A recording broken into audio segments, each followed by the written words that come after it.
I mean, let's say that 90% of all suicide cases is result from depression, and if we break down, the construct of depression is, gloom, doom, um, despondency, hopelessness, sadness.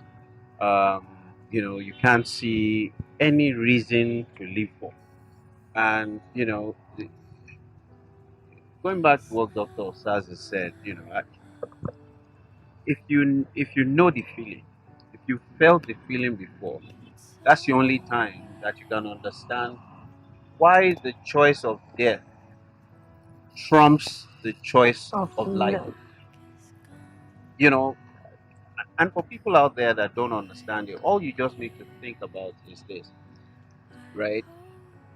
Why would someone get to a point where they choose to take their own life rather than choose to fight to live? If you think about it, think about when you are killing a goat or a ram, even a chicken, how hard that chicken fights for. And even after you slit that chicken's throat, that chicken is still Still fighting. moving. So, you know, to take a human life is one of the most difficult things to do. Then to take your Your own own life life. by yourself, it, it cannot be an easy decision. And for someone to make that decision, it means that, they're not thinking right. Emotionally, they're not in the right Yeah. place. Psychologically, they're not in the right place. Environmentally, they don't feel like there's any support, Yeah. there's any hope. They don't feel like anybody loves me. In fact, quite a number of people have said that then they will know, then they will feel my pain. Mm. Because they don't feel like anyone around Yes. them is supportive, Understanding what they're going through. is understanding what they're saying. When they've spoken to you about how they feel, you will tell them, I beg, black people don't go through this. You are weak. Mm-hmm. You know. Now and so for them also, they found enough justification to end a life than to give life or to fight for life. So Mm. it is one of the most difficult decisions, and it shouldn't be taken lightly at all. Now, speaking to environmental support, it is important for family members, friends to really be aware and observant. We all need to go and understand what the symptoms are because it's closer than we know. They say 1 in 5 people in a lifetime will suffer from one form of mental Mental health health or or the the other. other, yes. So it may be you, it may be your sister, it may be your brother, it may be a member of your family, it may be your besto, your best friend. And if you do not know what the symptoms are, then you don't know what to do. Now, you need to, acquire the knowledge and understand the symptoms and begin to observe.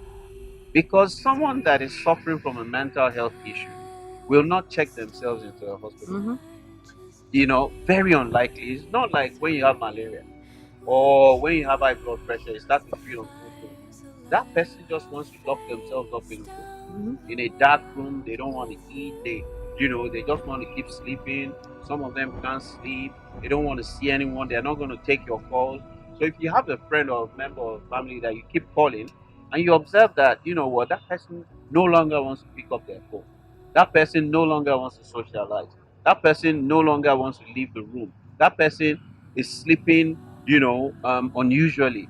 Then you need to begin to ask yourself, then listen to the kinds of words that the kinds of things that they say. Oh yeah, you don't love me. There's no reason for me to live anymore. And they start to speak hopeless words. Then you know that there's something. At that point, you need to get help for them because they're not going to check themselves in. It's true. You need to get them to see a psychiatrist, a Yeah. psychologist, a therapist that begins to even unbundle um, their issues. And a lot of times, right, it's the thoughts that they've thought over time, Yeah. over and over and over Mm-hmm. again, Mm-hmm. that compounds it. Focus amplifies. And so you on the outside may be looking at it and saying that, "Ah, but everybody else is going through that problem now, but you don't know how they've thought over it, they've regurgitated it, they've meditated on it, and so they've amplified the issue to such an extent that it's so overwhelming. They can't think of anything else or make any decisions. And it's important that I also say that every decision that we make is based on our emotions. Mm. And so if your emotions are negative, limiting, disempowering emotions, then your decisions will be negative, limiting, disempowering. Then your actions will be negative, limiting, disempowering. Then you end up with outcomes that are negative. Understand.